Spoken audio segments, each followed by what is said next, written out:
వరుణ్ సందేశ్ చాలా రోజుల తర్వాత మన ముందుకు వచ్చాడు మట్కాతో. ఆ సినిమా ఎలా ఉంది అనేది ఇప్పుడు తెలుసుకుందాం.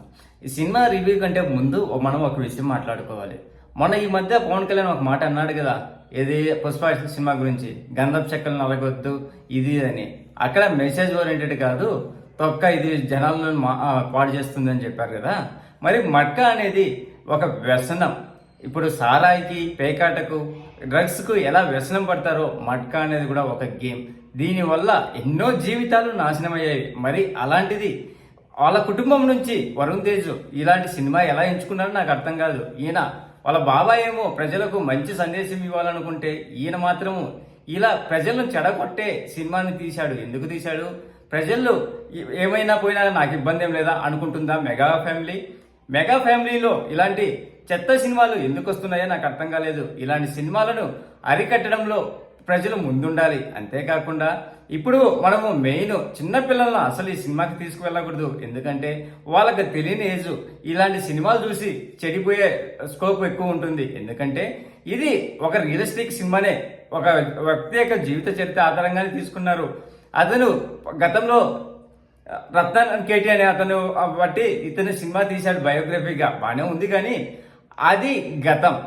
వర్తమానం గురించి మనం మాట్లాడుకుంటే ఎప్పుడైనా కానీ మనకు ప్రజలకు మంచి కంటే చెడు ఎక్కువ ఉంటుంది. అలవాట్లు పడ్డాయంటే వాళ్ళ జీవితంతోనే పాటు వాళ్ళ కుటుంబాలు అందరూ రోడ్డు మీదకి ఎక్కాల్సింది. అలాంటప్పుడు ఇలాంటి సినిమాలు ఎందుకు తీసుకున్నాడు వరుణ్ తేజ్?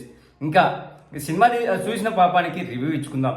ఇక్కడ వరుణ్ తేజ్ దాదాపు 20-30 క్యారెక్టర్ల గెటప్లు మార్చుకున్నాడు. ఆ గెటప్లు చూస్తే నాకు అసలు సెట్ కాలేదు వరుణ్ తేజ్కు అనిపించింది. ఇక నటన పరంగా కూడా వరుణ్ తేజ్ పెద్ద సించిన ఇదేం లేదు, అసలు చాలా తేలిపోయాడు. ఇతనితో పోలిస్తే హీరోయిన్ మీనాక్షి చౌదరి మాత్రం తనకి ఇచ్చిన పాత్ర చాలా ఒదిగిపోయింది. ఒక మంచి హీరో మంచి కథ పడితే మాత్రం మీనాక్షి చౌదరి ఎక్కడికో వెళ్ళిపోవాల్సిన ఆమె. అంతేకాకుండా ఇక్కడ సలోని, మిగతా అజయ్ ఘోష్ వీళ్ళందరికీ వాళ్ళకి ఇచ్చిన పాత్రలను మంచిగా చేశారు. అంతేకాకుండా సెకండ్ హీరోగా నటించినటువంటి నవీన్ చంద్రనే అసలు ఈ సినిమాకి హీరోలా అనిపించింది వరుణ్ తేజ్ కంటే. ఇక్కడ మెయిన్ ఇప్పుడు పవన్ కళ్యాణ్ దీని మీద స్పందించాలి. ఎందుకంటే మొన్న పుష్ప 2 గురించి స్పందించాడు కదా, పుష్ప గురించి స్పందించినప్పుడు అది సినిమా మెసేజ్ ఓరియంటెడ్ కాదు, ఒకప్పుడు ఇది అన్నాడు కదా. ఇప్పుడు మట్కాలు ఇలా ఎందుకు తీస్తున్నారు? ఇది బేసిక్గా ప్రజలకు హానికరం మూవీ. ఇలాంటి మూవీలు, ఇలాంటి కాన్సెప్ట్లు అసలు తీయడమే తప్పు. మళ్ళీ దీనికి సెన్సార్ బోర్డు ఇవ్వడం తప్పు. ఇలాంటిది ప్రజల మీద రుద్దడం మరింత తప్పు.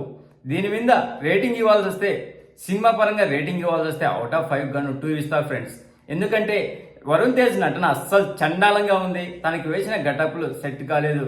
అదే కమల్ హాసన్ మనకు ఎలా సెట్ అవుతాయో అలా కొందరికి మాత్రమే సెట్ అవుతాయి. కానీ ఇక్కడ వరుణ్ తేజ్కు అసలు సెట్ కాలేదు అనిపించింది నాకు. ఇంకా మ్యూజిక్ పరంగా జీవి ప్రకాష్ ఇచ్చింది మ్యూజిక్ పర్వాలేదు అనిపించింది. ప్లీజ్ ఫ్రెండ్స్, లైక్ చెప్తే లైక్ చేయండి, కొత్తగా వచ్చిన వాళ్ళు సబ్స్క్రైబ్ చేయండి. Thank you. Signing off your Mahindra.